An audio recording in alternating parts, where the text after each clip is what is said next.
Hello and welcome back to the Weighted Native Chronicles.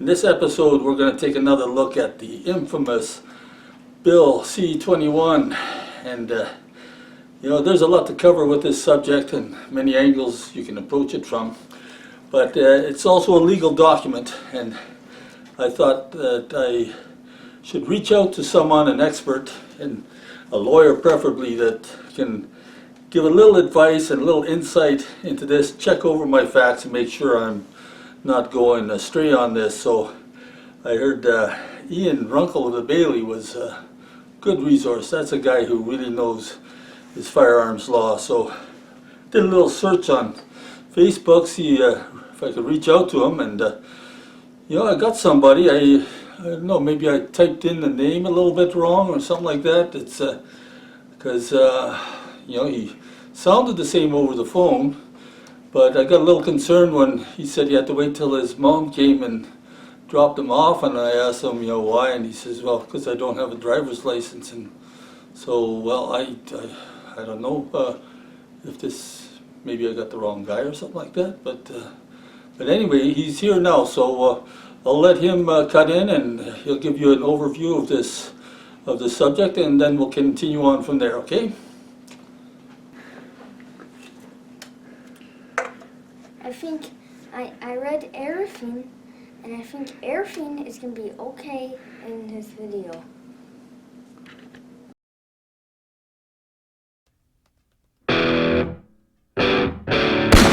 What's your language?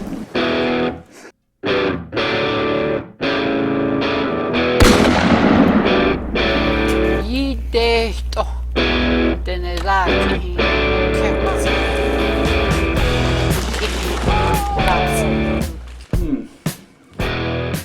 Well, I guess I'll just wait and see how big his bill is. But anyways, let's get into the main subject of this video, and that subject has to do with, are the feds Fudds? it's always tempting to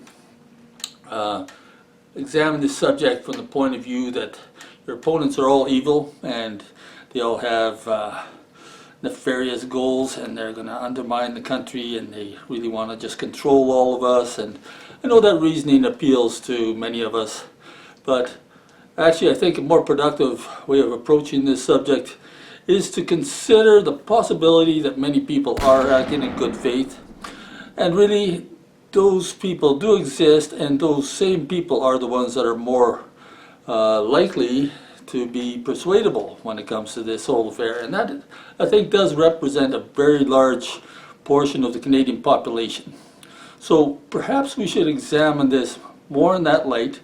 It may sound at times in this video that I'm being very sympathetic to the FUD type attitude, and I guess before going further, to the probably very few gun owners who aren't aware of what FUD is, it's a really derogatory way of referring to gun owners and shooters as being traditionalists, stuck in their old ways. It harkens back to the Elmer Fudd cartoons and Bugs Bunny.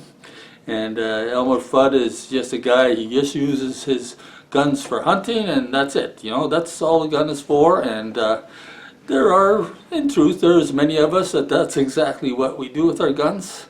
I guess I wouldn't quite subscribe myself that way, because I also shoot handguns. That's fallen a little bit outside of that paradigm, but that is where a lot of gun owners do come from.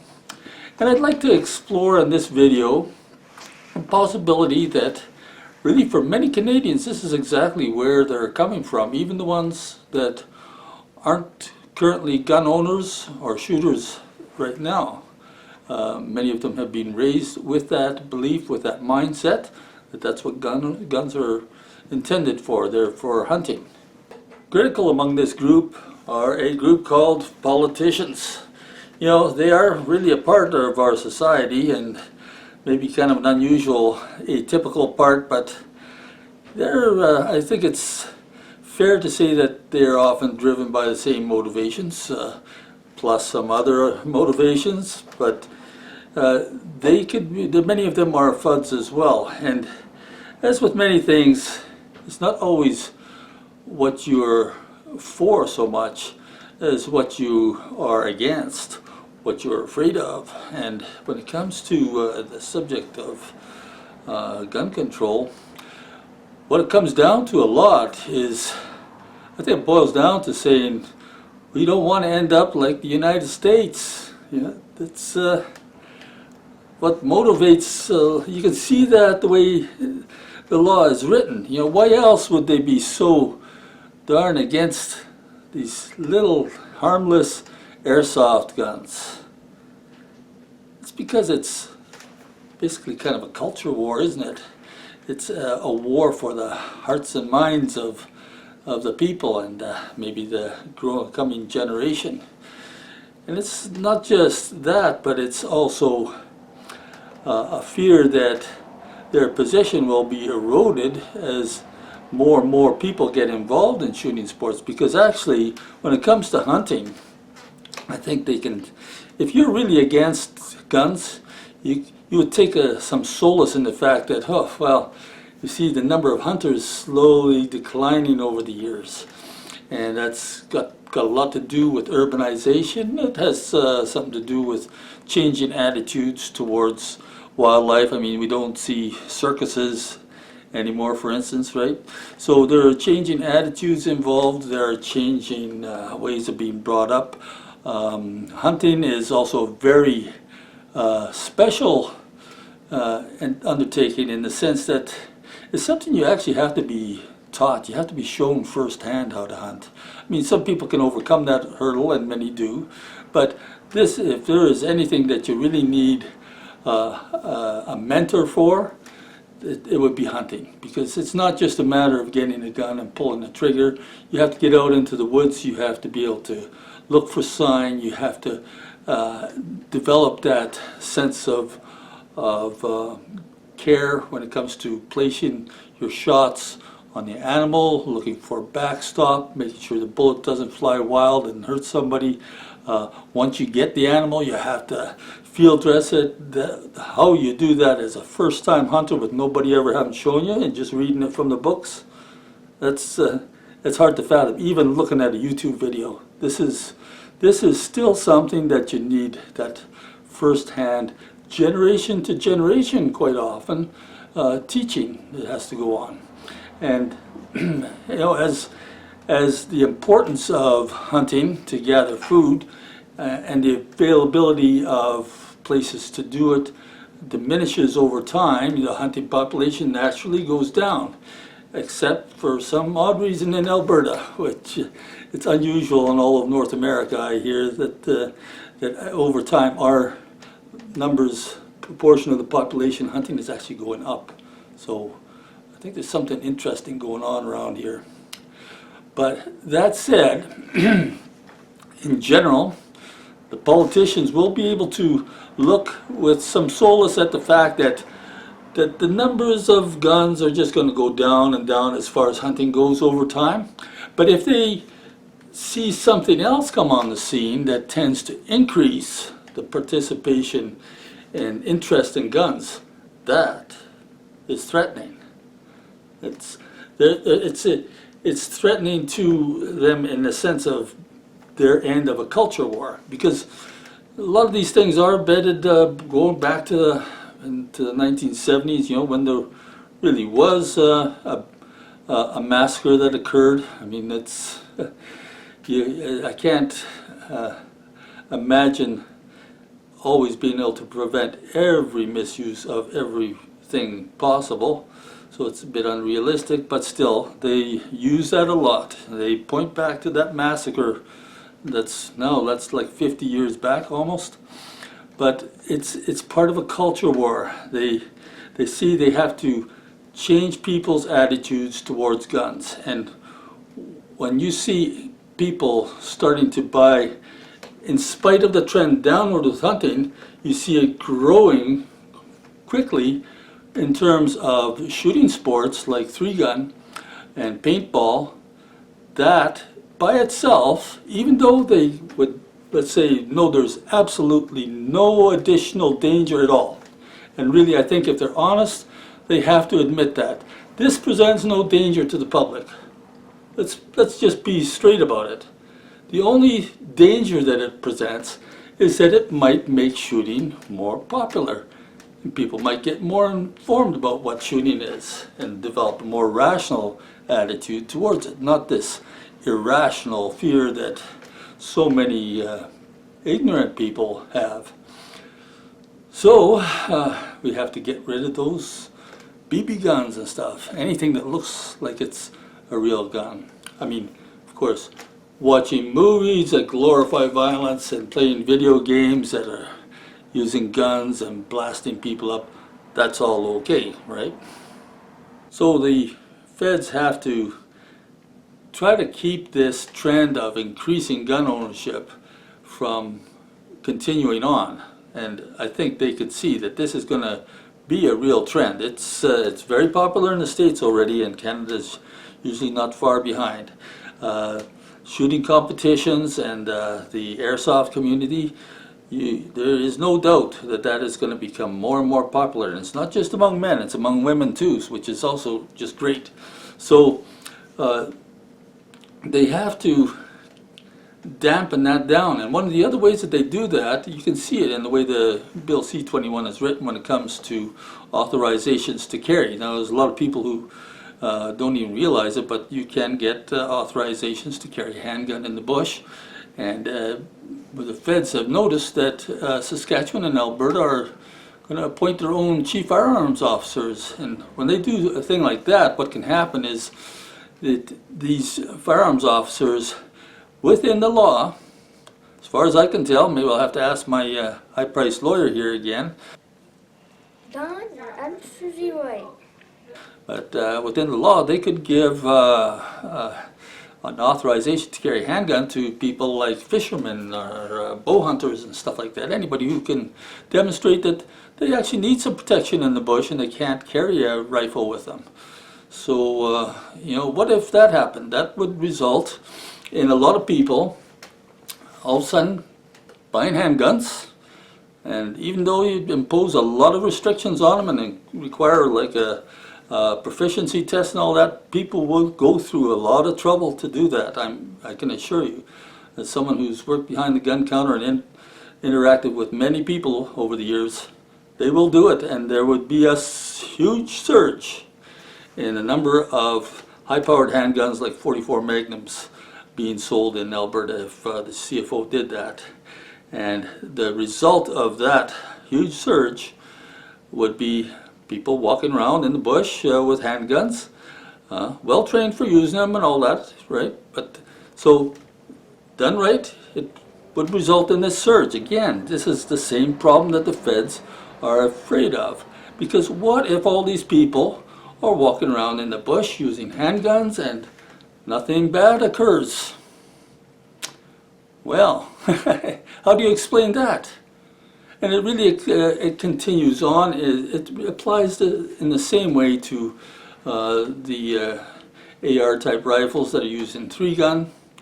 Again, you know, they're afraid that these are going to get so popular. You know, how come we're not? Well, actually, it's already the case that we're just not getting any people shot in Canada with ARs. I think there's only one. So, again, you know, that's the facts are getting in the way of the agenda here. So what do? We just gotta shut that part down. You know, get it. Don't look here. There's nothing to see here. Another aspect of this that really, unfortunately, can't be ignored is the social unrest problem. Maybe a bit premature to call it a problem, but it's, I think, a possibility. We're living in these days of that certain virus that can't be named on YouTube. You know, so much for our freedoms, right? But you all know what I'm talking about. And that has resulted in a huge surge in the purchase of guns as well. I can attest to that from the fact that I see customers coming in out of the blue, first-time buyers to the gun counter. It was going crazy last year around this time. And this is going to be an ongoing portion of the gun buying public, I think. Again, we're looking at that number of increasing gun ownership, but this is something I think politicians and maybe with some input from the RCMP and other law enforcement might be looking at too. There is a realistic possibility that in the case of COVID, this may be with us forever, or practically forever. It may not be over this time next year, or by September, or whatever they're promising, because we have variants of the virus being created. And I'm going to start right up front by saying I am not one of these anti-vaxxer type peoples or one of these government conspiracy types. But even for a person like myself, someone who actually does trust the scientific process and understands that there is bound to be some missteps that occur when you have a new virus and things, people can point to all the failings of the government and how they're not doing things right, and really that's to be expected. You didn't know what they're getting into. But so here we are. But even under that scenario, there is really room for fearing that this oh, I said it, I better blank that out, that this virus will continue to be with us and create new strains of itself and always be a problem. So are we going to keep the population in check forever? Is there going to be social unrest and revolt that occurs from it? Those are actually pretty far-flung scenarios, I think, and we shouldn't be running to the barricades or anything yet, but it's something that politicians and law enforcement do have to consider. And it has resulted in a large increase of firearms. We're not talking about the hunting rifles, we're talking about home defense type firearms. I was around when the huge surge in gun ownership, gun purchases went. We were selling guns hand over fist day after day after day for months. As fast as we could get them out over the counter, those guns were going. And these were going to people who had no background in guns. They did, of course, have their pal, they took the course, but in many cases, they had no intention of buying guns. But then all of a sudden they see a little bit of uncertainty in the social fabric of this country, and fear drives them. And they say, just in case everything goes sour and hits the fan, I want to be one of those people that has a gun still. That's a big problem. And again, it's fear. Fear is driving both sides of this equation here. We got people that are fearful of gun owners, and we got people that are fearful of the government. So, serious times, really. So, returning to the original subject, the original question, are the feds Fudds? I think we have to realize that in many senses that's the default position for the federal government in light of the history of our country too, because this country isn't like really like England and Austria and New Zealand and places like that. This country really does have a very deep and rich history of that rifles and guns in general were a part of. It was built on the trapping industry, and not only that, and I've got to mention also the settlers too, but it's not just that, but there's also treaties that they're bound by and obligations to our First Nations people that guarantees their right to continue hunting. So it would seem to me that for the federals, the baseline has to be hunting, Fudds. Those types of people, they're the ones that have the strongest claim to gun ownership in this country. And they would like to keep it at that, as being just that. it's the least problematic way of going about it for them. Because we have to admit that there is something wrong in society. And when there's something wrong in society, then the citizenry will demand from their leaders that they do something about it. That's what's so difficult about this situation, this problem in society. What is the real problem that we have now? Kids going on the streets shooting each other. Why was it that back when I was in high school, you could drive around with your rifle in a rack in the back of your pickup truck? You could even take a gun to school, as a show and tell. Kids had access to guns all the time, but they weren't going around shooting people. It just wasn't thought of. You don't go killing people, and that's not what guns are for.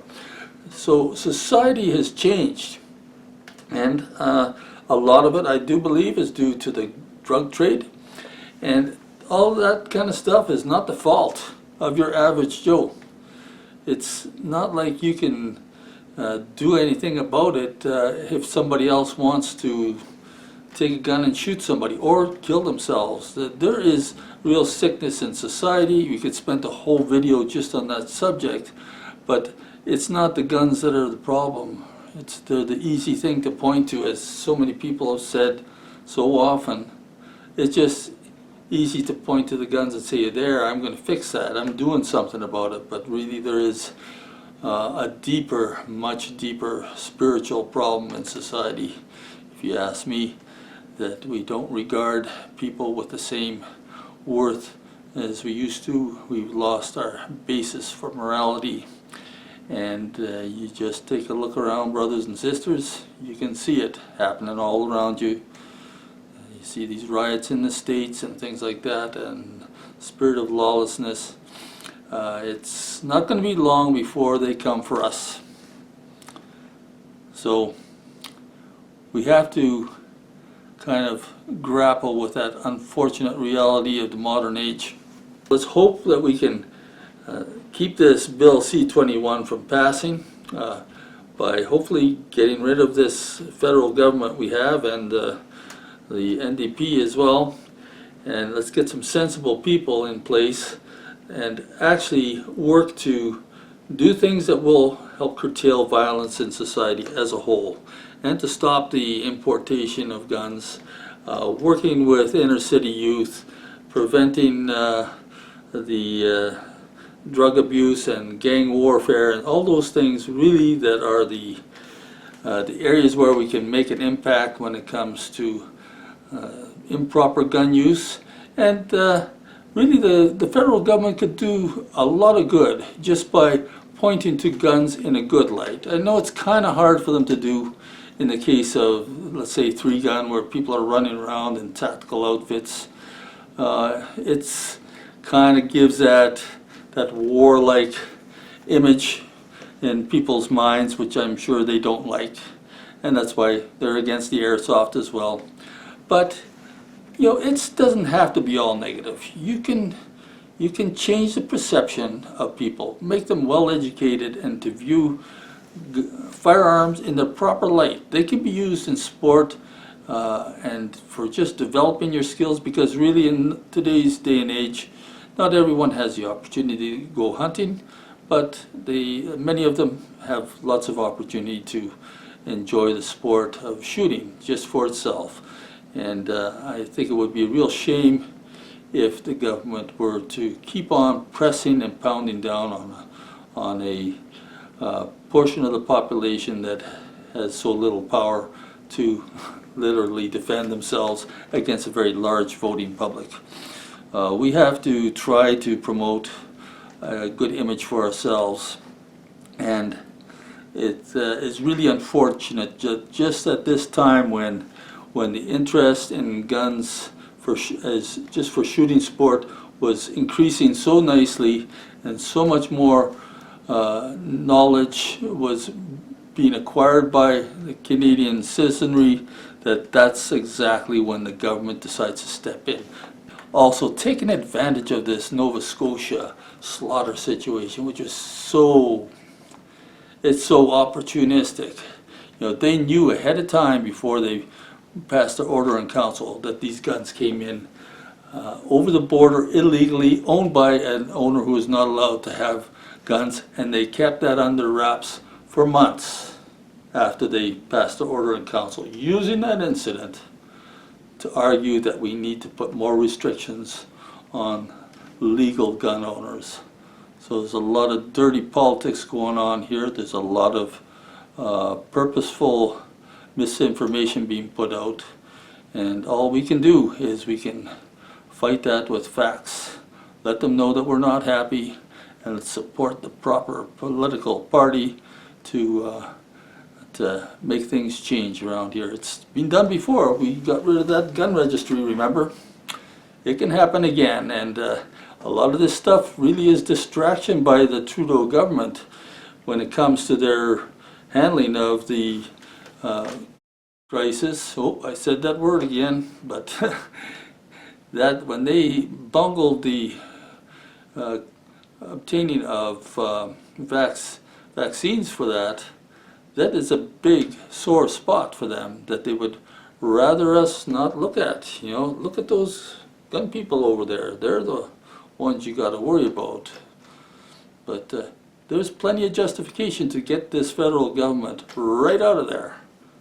So let's not sit on our hands with this one. Let's write letters to our MPs, and I mean handwritten letters. Those are the kind they pay attention to the most. And whatever means, you know, send your support to the firearms organizations in this country. We have two good ones.